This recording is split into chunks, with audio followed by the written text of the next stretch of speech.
అర్చక ఉద్యోగులు అధైర్యపడవద్దు. మీ సమస్యలు పరిష్కరించే బాధ్యత నాది. అర్చక ఉద్యోగ జేఏసీకి హామీ ఇచ్చిన సీఎం రేవంత్ రెడ్డి. ప్రజావార్త రిపోర్ట్, అలంపూర్. తెలంగాణ రాష్ట్రంలోని దేవాదాయ శాఖలో పనిచేసే అర్చక ఉద్యోగులు ఎవరూ అధైర్యపడవద్దని, త్వరలో మీ సమస్యలు పరిష్కరించే బాధ్యత ఈ ప్రభుత్వం తీసుకుంటుందని ముఖ్యమంత్రి రేవంత్ రెడ్డి అర్చక ఉద్యోగులకు హామీ ఇచ్చారు.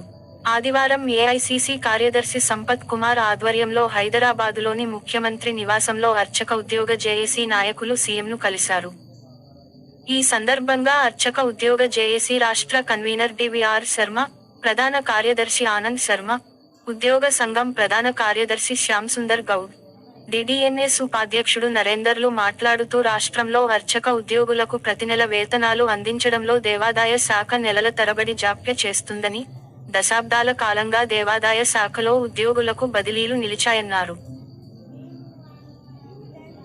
పదోన్నతులు లేకపోవడం, ఆలయాల ఆదాయాన్ని బట్టి అప్ గ్రేడేషన్ చేయకపోవడంతో పలు ఆలయాలు అభివృద్ధికి నోచుకోవడం లేదని, 2014 తర్వాత పని చేసిన ఆలయ అర్చక ఉద్యోగులకు గ్రాంట్ ఇన్ ఎయిడ్ ద్వారా వేతనాలు అందచేయాలని కోరారు. అర్చక ఉద్యోగుల సమస్యలు విన్న సీఎం రేవంత్ రెడ్డి త్వరలోనే అర్చక ఉద్యోగుల సమస్యల పరిష్కారానికి కృషి చేస్తానన్నారు.